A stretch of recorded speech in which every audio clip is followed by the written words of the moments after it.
Back on the SportsMax zones, Jason Holder may have been the standout performer for the West Indies in their losing effort against India on Sunday.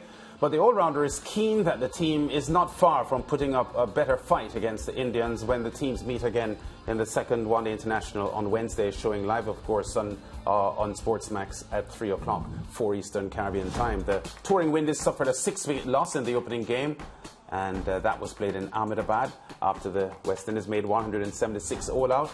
And then saw India East 178 for 4 in 28 overs to take a 1-0 lead in the 3-match series. Holder made 57 and shared in a 78-run 8-wicket partnership with Fabian Allen, who made 29.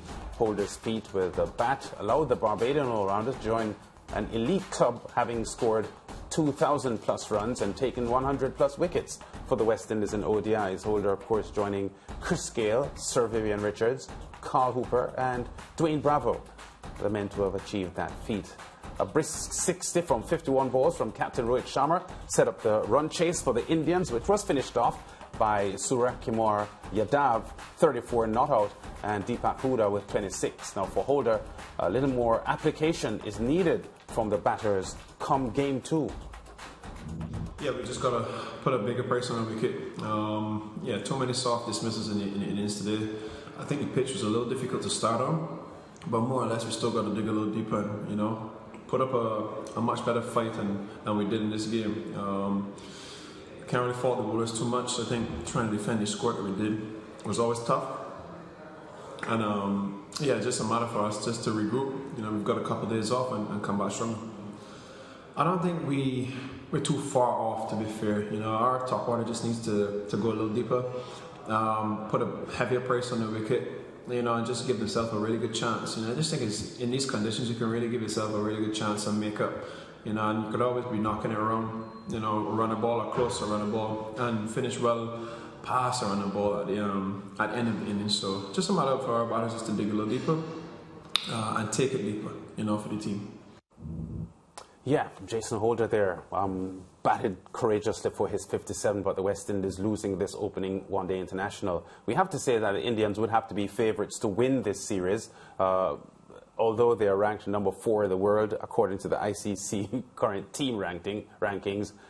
Any form of cricket, as far as I'm concerned, India are very close to being the best in the world. Their performances don't always show it, but I would back India to beat any team they play at the moment, regardless of the format, T20, one-day international or test cricket. I say that to say that the West Indies have an uphill task on this tour. They're going to play 3 one-day internationals and 3 T20s as well.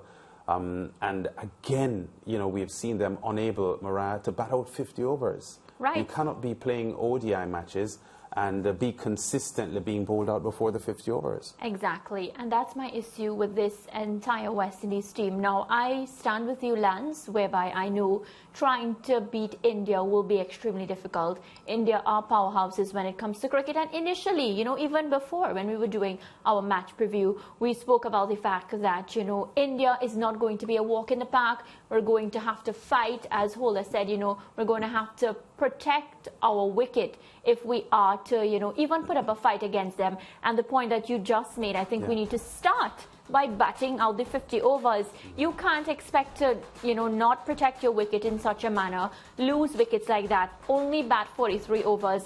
You can't expect to put up a proper total that you can actually defend with the ball, because by not batting out the 50 overs, you put your bowlers in a position where, you know, it's do or die, and I think that's very unfair for the bowlers. That being said, Alzari Joseph came up trumps, pick up the bowlers, you know, getting Rohit Sharma and Virat Kohli, but still, you know, it was not enough to ensure that India lost that first ODI. Yeah, I'm here heaping praise on India's ability as a cricket team in all formats.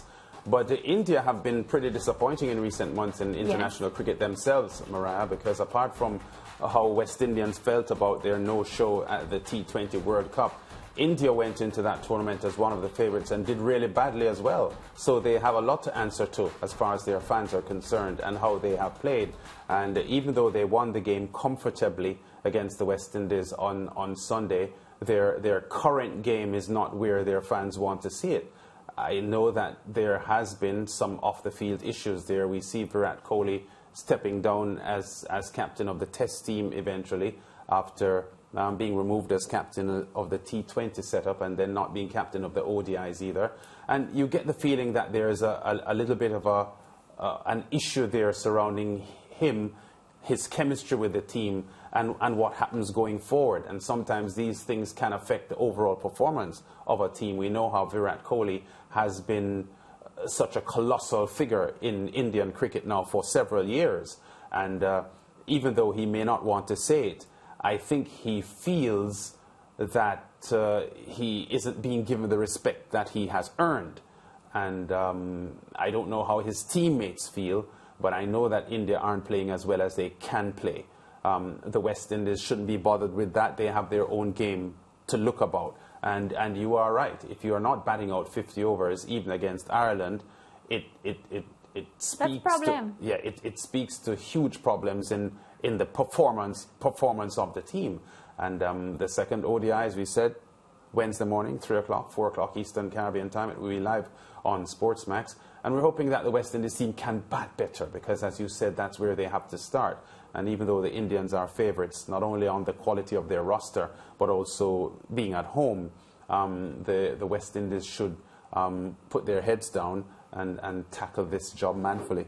Definitely looking forward to see the improvements in that second ODI. And you won't have to go far because all the action will be right here on your home of champions. We're continuing now, but we're staying with cricket. West Indies women's head coach Courtney Walsh says he is pleased with what he has seen from his team, despite the ladies going down by 6 wickets to South Africa in the 4th One-Day International on Sunday in Johannesburg to surrender the series 2-1. The West Indies could only manage to get 174 all out in 49.2 overs, despite 48 from Kaisia Knight and 36 from Deandra Dottin. Shabnim Ismail bagged 4 wickets for the South Africans, who cruised to 175 for 4 in 39.5 overs, with Andre Steyn top scoring with 52 and captain Sune Luz getting 47. West Indies stand-in captain Anisa Mohammed claimed 2 wickets for 31 runs and is now on 299 international wickets. Veteran spinner Afi Fletcher, playing in her first game since returning from maternity leave, picked up 1 wicket for 45 runs from 9.5 overs. Well, despite the loss, Walsh said there were lots of positives heading into the World Cup in New Zealand in March. Yeah, I'm very satisfied with the outing. Obviously disappointed that we lost the series one, but more disappointed with the injury, and just have to wish those that are injured a speedy recovery. Obviously losing the captain and one of our main batters, the way we did was a telling blow. Shedeen, who had got some runs in the first game and looking reasonably good, confidence was up, loosener as well. The way we did it for calls for both games was a telling blow for the batting. And as you can tell the depth of the batting that we have, that those two would have been missed. But I'm very happy with a lot of other stuff around it, and just have to try to fit together now things that we'll be working on for the World Cup. Well, to get some depth in the bowling combination and some consistency in the batting, so the areas that we want to identify. So it was pleasing to see the Andrew getting scores, and then with Kaisia and Knight getting back-to-back score putting together. That was very pleasing. And then today, just to get Afi back out on the park, she hadn't played for over a year now, so to get her back out and get 10 overs from her in our first outing was something that I wanted to get done, so that was a big plus as well. And we had a chance. All right, so Lance, of course, our West Indies women, they didn't win that series, but Coach Courtney Walsh says, he's seen a lot of positives, and I just want to remind our viewers that in these matches, Stefanie Taylor and Shedeen Nation, they didn't play because they had to retire hurt. Yes. So, we were missing 2 of our senior batswomen and, senior players just to rally around the team and contribute with their performances. Did you see any signs of improvement, positives? Well, yes, I have in the past few months in the West Indies women's team, and it's hard to assess them in the South Africa series because, as you said, Stefanie Taylor and Shedeen Nation had injuries and weren't able to complete the series, and these are 2 key batters in the West Indies setup. But outside of that, to see someone like Kaisia Knight getting runs and doing well, and other players putting their hands up, apart from the regular Dottin, Taylor and Hayley Matthews, it is very encouraging. Having said that, the World Cup, which starts in early March in New Zealand, is going to be a very, very tough assignment for this West Indies team. History doesn't record the West Indies doing too well in this tournament. They were beaten finalists once, I think back in 2013.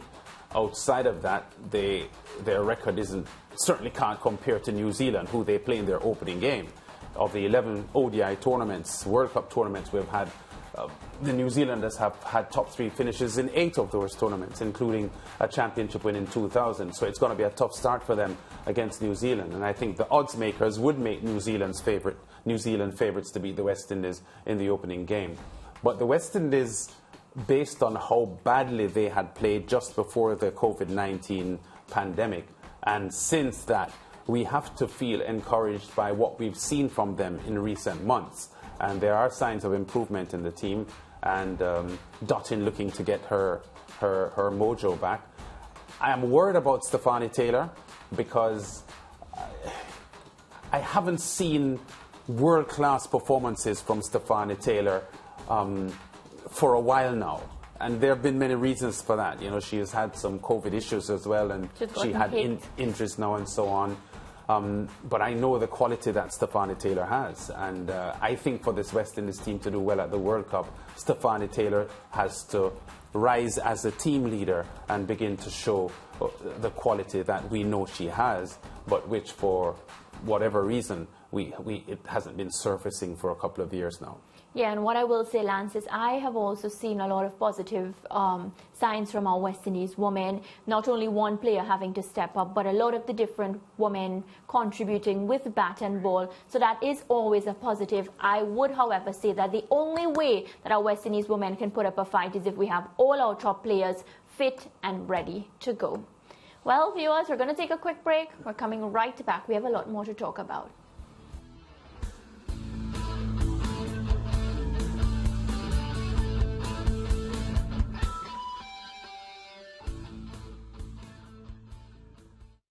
Cricket as she used to be.